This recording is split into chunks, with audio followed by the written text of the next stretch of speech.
Oke, salam bertemu kembali dari studio biologi kita ya. Salam biologi. Oke, kita bahas itu bab 2 tentang keanekaragaman hayati. Pengertiannya, keanekaragaman hayati itu disebut juga dengan biodiversitas.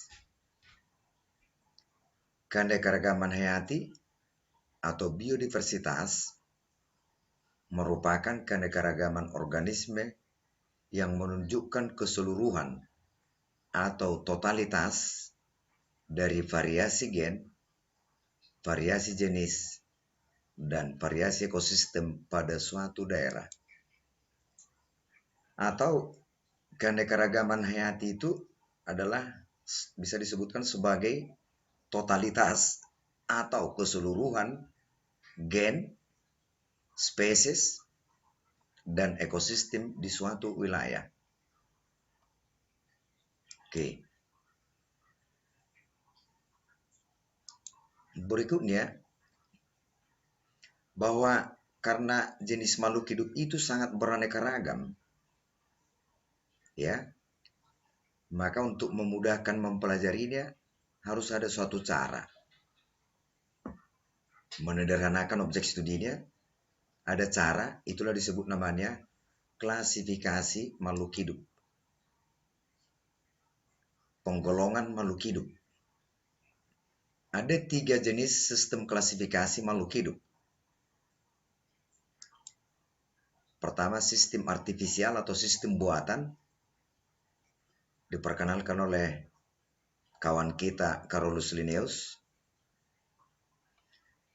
Sistem ini dibuat dengan tujuan praktis.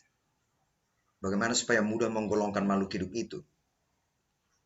Contohnya mengelompokkan berdasarkan kegunaan dan berdasarkan persamaan ciri morfologi yang mudah diamati, mudah dilihat. Nah, contoh berdasarkan kegunaan untuk tumbuhan misalnya tanaman obat, kunyit, jahe, kayu putih, ginseng.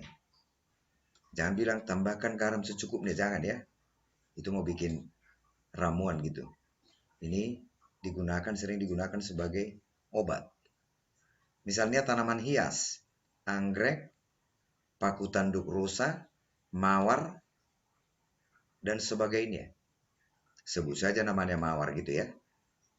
Itu tadi sistem artifisial.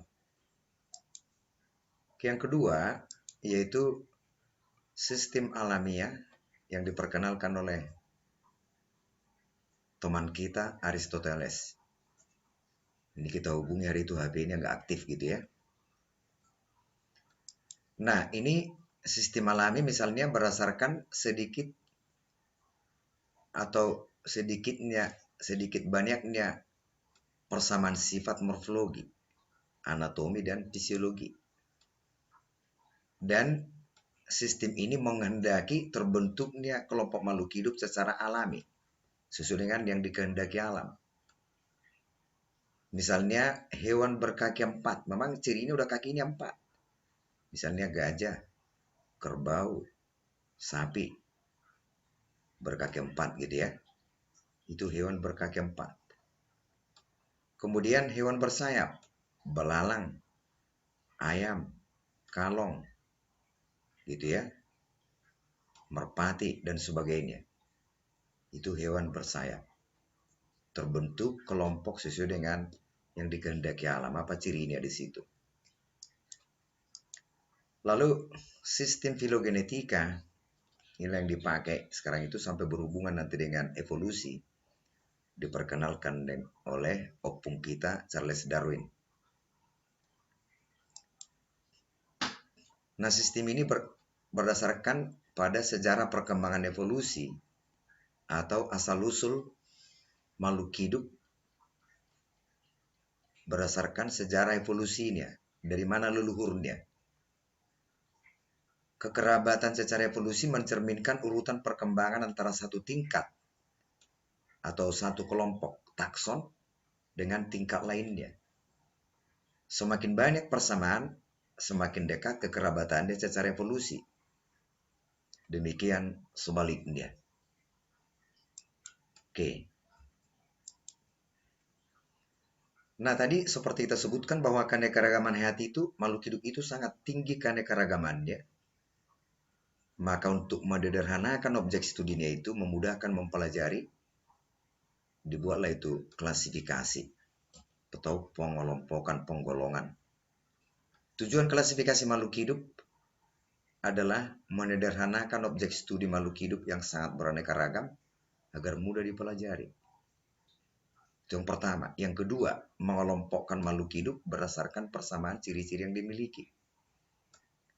Kemudian, mengetahui hubungan kekerabatan makhluk hidup, asal-usulnya. Lalu, memberikan nama ilmiah dari setiap makhluk hidup. Ada 4 tujuannya. Lalu, manfaatnya apa? Manfaat klasifikasi makhluk hidup bagi manusia. Pertama, memberikan informasi untuk pengembangan, pemanfaatan, dan pelestarian makhluk hidup. Memberikan informasi. Karena tadi klasifikasi itu kan ada kriteria yang kita gunakan, cirinya ini gimana, sifatnya ini gimana. Jadi informasi itu nanti akan memberikan untuk pengembangan, pemanfaatan makhluk hidup itu, dan pelestariannya bagaimana. Oke, lalu memudahkan komunikasi ilmiah. Supaya pemahaman dari semua ilmuwan itu sama terhadap suatu jenis makhluk hidup itu. Itu tadi memberikan nama. Oke, tahap pelaksanaan klasifikasi. Pertama, pencanderaan atau identifikasi. Identifikasi mendeskripsikan ciri-ciri makhluk hidup yang akan dikelompokkan, diklasifikasikan. Mendeskripsikan itu menggunakan kunci determinasi atau kunci dikotom. Nanti akan kita bahas ini. Lalu mengelompokkan berdasarkan persamaan ciri tadi. Yang sama cirinya dibuat satu kelompok, yang berbeda dibuat dalam kelompok lain. Nah, kelompok dalam taksonomi itu disebut namanya takson. Tingkatan kelompok makhluk hidup dalam klasifikasi namanya takson. Lalu ada kita sebut pemberian nama. Pemberian nama takson itu. Mulai dari takson paling tinggi sampai terakhir nanti namanya. Oke, pertama tadi tahap klasifikasi adalah identifikasi dengan menggunakan kunci determinasi atau kunci dikotom. Kenapa disebut kunci dikotom? Yaitu kunci dikotom itu adalah daftar ciri-ciri makhluk hidup yang terdiri dari 2 pernyataan saling alternatif. Jadi ada daftar 1, misalnya ada 2 pernyataan, kedua ada 2 pernyataan, dan seterusnya saling alternatif. Itulah kunci determinasi. Karena 2 pernyataan itu, ciri makhluk hidup itu disebut dikotom. Oke. Contoh, kita lihat contohnya pada tumbuhan penggunaan kunci determinasi ini. Di materi yang sebelum ini saya kirim udah ada ini. Perhatikan kunci determinasi tumbuhan berikut. 1A, tumbuhan tidak berpembuluh.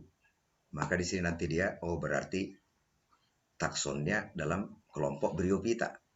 1B, ini kan tidak berpembuluh tadi, ini berpembuluh. Maka kita sebutkan Tracheophyta. Kelompoknya belum memiliki batang dan daun.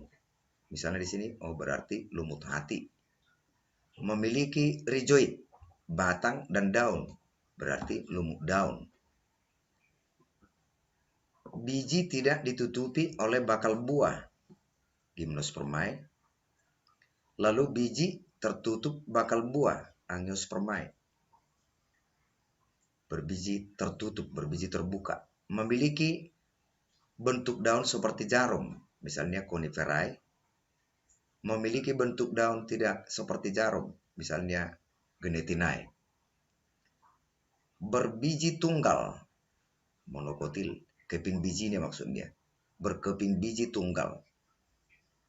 Berbiji belah itu adalah dikotil. Lalu misalkan bagaimana kunci determinasi yang sesuai untuk tanaman mangga, Mangifera indica. Kunci determinasi yang sesuai untuk tanaman mangga adalah mangga adalah berpembuluh, maka 1B. Kemudian berikutnya biji tertutup oleh daun buah. Daun buah itu yang kita makan, daging buah itu.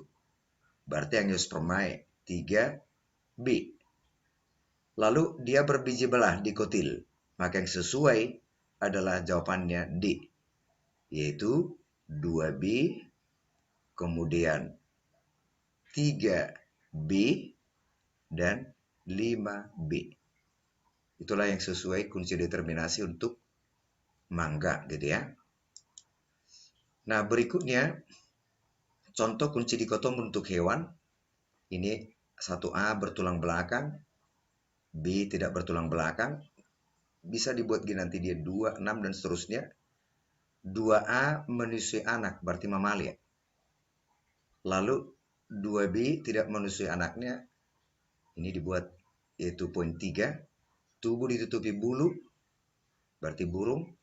Tubuh tidak ditutupi bulu. Oke. Lalu bergerak dengan sirip dan seterusnya ini kunci determinasinya. Nah, dari kunci dikotom tersebut maka ya, mamalia adalah hewan bertulang belakang, disinilah dia. Berarti 2, ini kan 1A. Lalu di poin 2 dia menusui anaknya. Inilah mamalia. 2A. Burung bertulang belakang dan tidak menusui anak. Tubuhnya ditutupi bulu, maka kita lihat 1A. Kemudian 2B. Kemudian 3A. Cacing adalah hewan yang tidak bertulang belakang, yang tidak memiliki rangka luar. Cacing tidak bertulang belakang. Kita lihat daftar aja, berarti 1B. Oke. Lalu tidak memiliki rangka luar. Tidak memiliki rangka. Ini kan memiliki rangka luar, tidak memiliki rangka luar. Oke, maka dia adalah 6B. Maka bisa kita buat nanti tabelnya itu ada ditemukan misalnya hewan, mau kelompok mana dia itu kita pakailah kunci determinasi daftar seperti ini. Kita pakai daftar seperti ini gitu maksudnya. Oke, itulah mengenai kunci determinasi kita gunakan pada tahap identifikasi. Pada tahap identifikasi. Lalu urutan takson. Takson itu tadi tingkatan kelompok makhluk hidup dalam klasifikasi. Mulai dari paling tinggi adalah kingdom atau regnum. Pada tumbuhan biasanya regnum kerajaan. Kemudian ada kita sebut namanya phylum, pada tumbuhan divisio. Ya. Pada divisio pada tumbuhan, kelas, ordo, famili, genus, spesies. Di bawah spesies ada subspesies atau varietas. Kadang-kadang ada di sini phylum, ada subphylum, ada subkelas, dan seterusnya. Inilah yang umum. Ini paling tinggi, artinya paling banyak di sini anggotanya. Kingdom plantae, misalnya semua tumbuhan. Nah kita lihat panahnya ini, jumlah anggota takson makin banyak. Ini dari tinggi ke paling rendah. Oke, dari tinggi ke paling rendah. Makin rendah, yaitu takson, ini, makin banyak persamaan ciri, makin sedikit anggota kelompoknya. Nah gitu tadi, makin rendah tingkat takson, persamaan ciri makin banyak, kemudian jumlah anggotanya semakin sedikit. Demikian pertemuan kita pada sesi ini. Atas perhatiannya kita ucapkan terima kasih. Thank you very much.